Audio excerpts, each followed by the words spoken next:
Hi everyone, I hope you're doing well.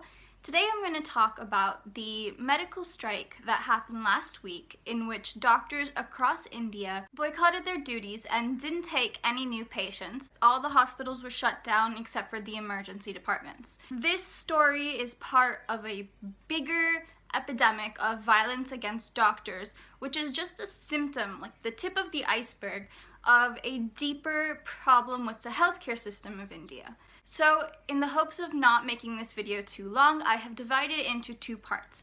So today's video is going to cover what happened last week, and the next video will go deeper into the epidemic that has been going on for years and why it might be happening and what we can do about it. So this story starts last Monday on June the 16th. Late on that Monday night, a patient was brought to the NRS Medical College and Hospital. He was in a critical condition, and as the hospital was not properly equipped with the necessary equipment or the skill level that the patient would need, the junior doctor posted in the emergency department that night sent the patient to a nearby hospital. Now, on the way there, the patient passed away, and his family came back to the hospital and attacked the junior doctors on duty. They held that it was the doctor's fault that the old man had passed away and that it was a case of medical negligence. The violence spread across the whole hospital, and the next morning over 200 people were admitted for injuries. Two junior doctors were severely injured in the fight, Dr. Paribaha Mukhopadhyay and Dr. Yash Takwani. Apologies if I mispronounced either of those names. One of them suffered a skull fracture after being hit by a brick by one of the family members. Now, this fight sparked protests and strikes which spread across the entire country over the next 7 days. The two major political parties in India, the BJP and Congress, have both come out with statements about the cause of the fight and the political issues surrounding it, and of course they blamed each other. Now, I'm not going to get into the politics. I am not taking anyone's side here. I'm just going to cover the facts of what happened, because this political spin happens every time some tragedy occurs, and if that's something you're interested in, you're more than welcome to look into it. So Monday night was day 0. Day 1, on Tuesday, the protest spread. The attack happened in the city of Kolkata in West Bengal. At first, the protests were confined to that state. On day 2, in Burdwan Medical College and Hospital, about 1,400 junior doctors were involved in a peaceful protest, a sit-in in front of the hospital.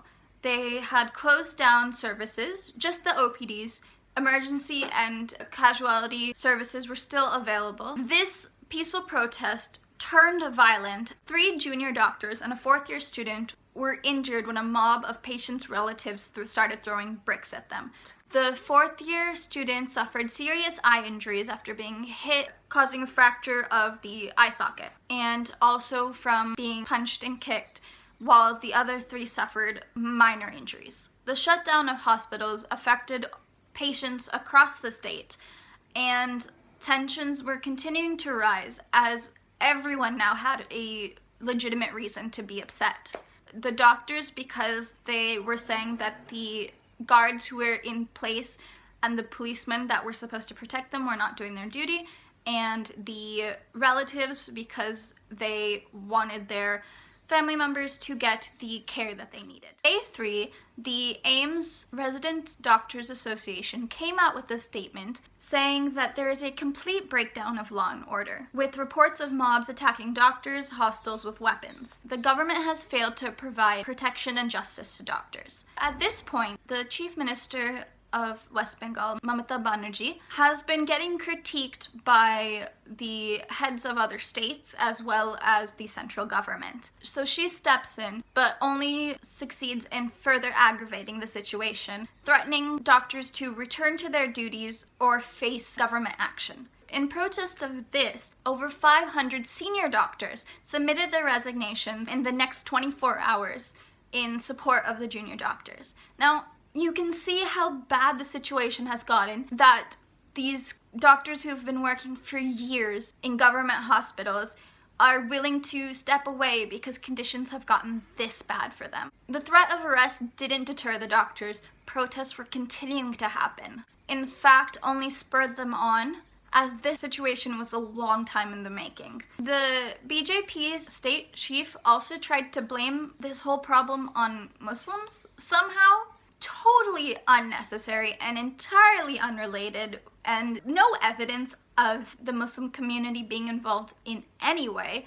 But it wouldn't be Indian politics if religion wasn't brought into it somehow. So far, 5 people have been arrested for the original assault. Now we come to day 4, where the situation is no longer confined to West Bengal and in fact has spread across the country. The Indian Medical Association directed all its state branches to stage protests and wear black badges in solidarity.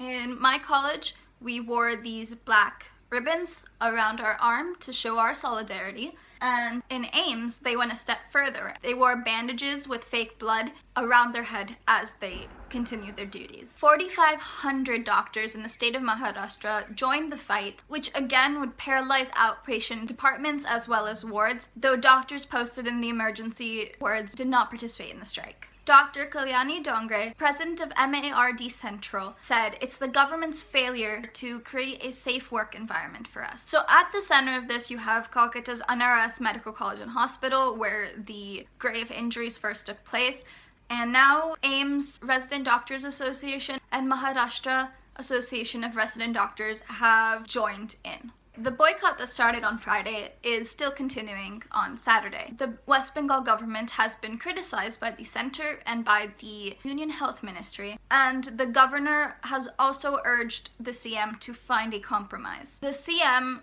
states that she has been willing to speak with the protesters, but it is them who are refusing to come to the table, while the junior doctors are saying that is not true, and in fact there's some block in communication and no one is communicating properly with them. So some states already have legislation about assaults on doctors.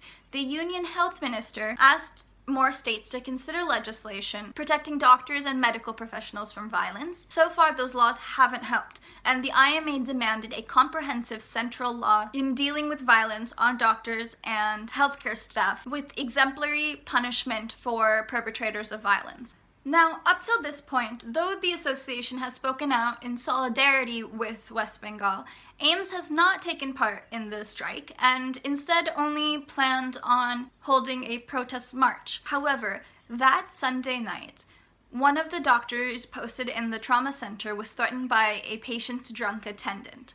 The doctor was the only one on duty, and he was tending to another high-risk case when the man manhandled him and allegedly said, "Unless you see him now, I will kill you," just adding to the overall atmosphere. AIMS now decides to join in on the strike, and on day 7, Monday, the IMA announces a national strike, and every hospital in the country holds a protest with doctors all refusing to go into work that day.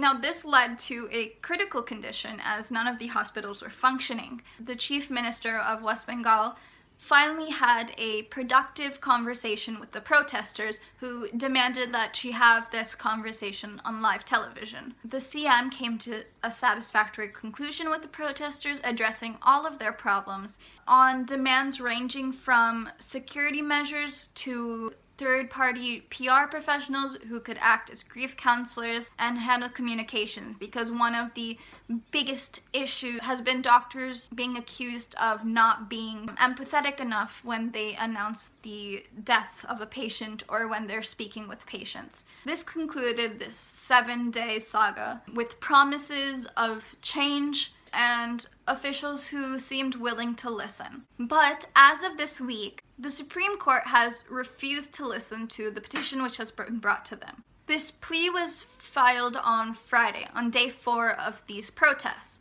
And at that point, as the Supreme Court considered this an urgent situation, they agreed to listen and address it as soon as possible. However, as the strike was no longer ongoing, the Supreme Court said this was no longer an emergency, and instead directed the matter to be listened to at the appropriate bench in July after their summer vacations. The Resident Doctors Association of AIMS made a statement in which they agreed to return to work, as did the doctors in West Bengal. But they hoped that a central law would be brought about soon, as promised, in a time-bound manner, failing which they would be forced to resort to striking in the future. So this story is nowhere near finished, and in fact it might just be more fuel added to a fire that is constantly sparking off.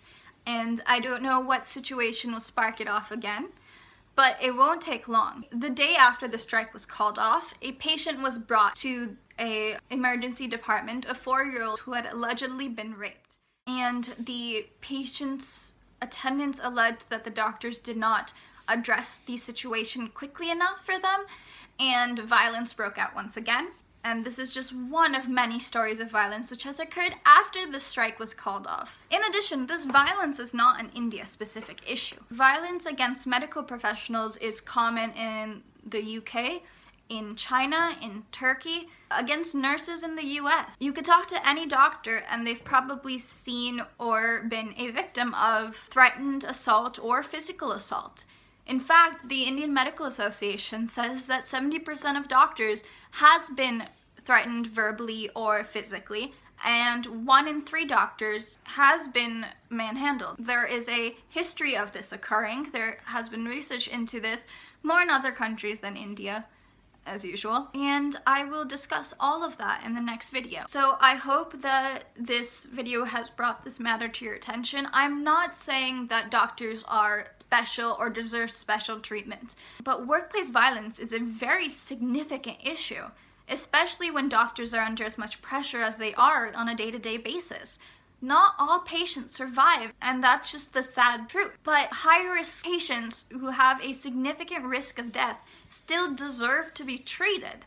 But if there's always the hanging concern that if they do not save the patient, they might be attacked and in fact become patients themselves, doctors will not be willing to take on those cases. So this is an issue not just for medical professionals, but in fact for anyone who might be brought to a hospital at any point in their lives. So basically everyone. With that, I'm going to conclude this video. Please share your opinion in the comments below, what you think of the situation, what you think should happen next, what you personally have experienced. Subscribe and turn on notifications so that you will be notified as soon as the next video is uploaded as the follow-up to this one, because I have a very erratic schedule of uploading. That's all for me today. I hope you have a lovely day, and I'll see you next time. Peace.